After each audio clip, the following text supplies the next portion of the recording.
6th of January, and still want to buy dips, not when the declining 5-day moving average. When the 5-day moving average is declining, we look at bounces as just that, bounces that we can day trade, but they're guilty till proven innocent because they typically resolve to the downside. I've been saying that for the last several decades.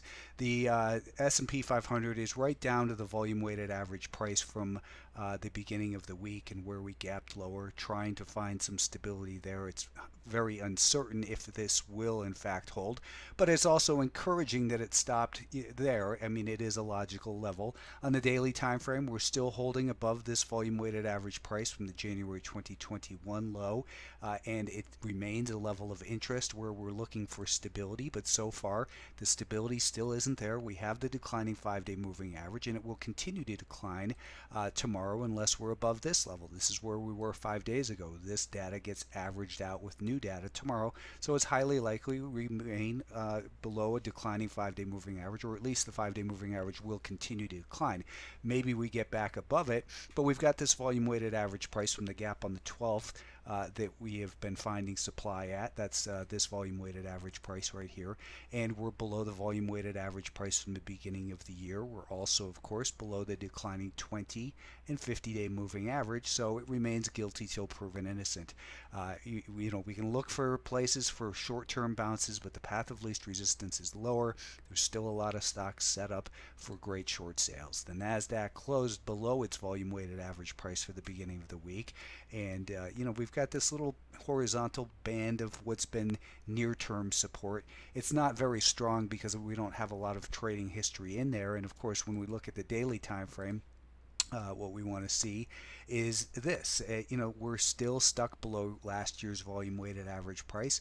We're below declining 20 and 50-day moving average. We're below the year-to-date volume weighted average price. We're below all the key levels, and they're declining. Tomorrow, we get rid of this data, which means the 5-day moving average will continue to decline unless we see something massive happen.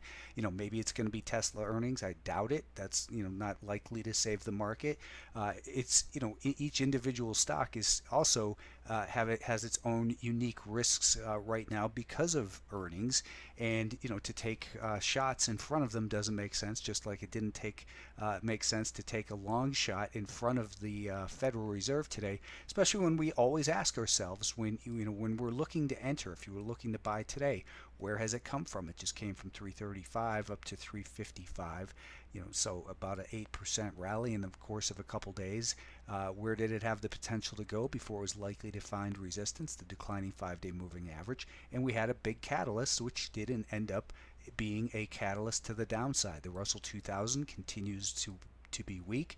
This market, of course, is below the declining 20, 50, and 200-day moving average. And, just because we have big volume, it doesn't mean that's the low. We could see heavier volume. We've got this volume weighted average price from the 2020 lows, which still looks reasonable. And maybe, not this week, I don't think, but it's only 9 points away. It's really not a big drop. That's 4% lower from here. And again, the path of least resistance is still lower. Even when we're above the 5-day moving average, what we want to look at is what's the direction of the 5-day moving average. And we don't trust it when it is above the 5-day moving average, just as we didn't trust it over here or over here when that 5-day moving average is declining. It's guilty till proven innocent. If they don't scare you out, then they'll typically wear you out as it creates a new little base, and perhaps it can recover, but right now, I don't think it's likely. The semiconductors are still trying to hold the volume weighted average price from January, the first day of trading in January of 2021. On a closing basis, they've done a good job of that. If that fails to hold, then perhaps we head down towards 250-ish. The path of least resistance on the intermediate term trend remains lower. We have a declining 5-day moving average. We were briefly above it, but the direction of that 5-day moving average was lower. This market also trying to find stability at the week-to-date volume-weighted average price. The key level in here is probably 263.5. If we get below there and hold below there for, I don't know, let's say an hour or more, then it's likely that it will become resistant, that this short-term support will become resistance, and then we could see another leg lower, and again, perhaps that leads us down towards that 250-ish level. The financial stocks were up 7 cents today, but you can hardly call that a bullish looking pattern.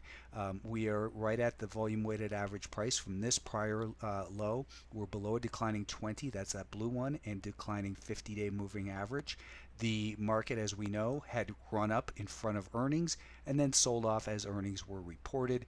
This is where, this is basically the earnings related gap. But the fact is, we found sellers right where they were supposed to be twice today at the volume weighted average price from this peak here on the 12th. So again, that's this peak right over here. And we're finding supply where they're supposed to. We don't trust the rallies with a declining 5-day moving average, and the direction is clearly still lower here in the intermediate term. Now this market is holding above the week to date VWAP. Maybe it does something like this tomorrow and kind of has a better chance of recovering than the other markets. Here's where we were 5 days ago. So for tomorrow, maybe we consolidate, and then perhaps on Friday we could see a big return and we get back above this level. But until it's back above 39.25 and holding above there, in the intermediate term, it's guilty till proven innocent. But then you look at the daily time frame. That's where we see that 50-day moving average. We have these declining moving averages. So you just can't trust it. It's not something, if it got above 39.25, I wouldn't be a buyer, because again, it's about trend alignment, and the daily time frame says don't trust it. Energy names were just a little bit of a pullback here. They've gotten a little bit extended the last couple days as they hit that 60 level and then rallied 10% in the course of 3 days here. So they're due for a rest. This is what I thought would happen what I was hoping would happen in last night's video for subscribers. I thought maybe we can pull back down towards the 5-day moving average, and a failed breakout. And I think that we'll see that we maybe do this in the next day or two, that we come down to that 5-day moving average. And if it holds in there, then we would start looking for buy candidates, but we never want to buy on dips.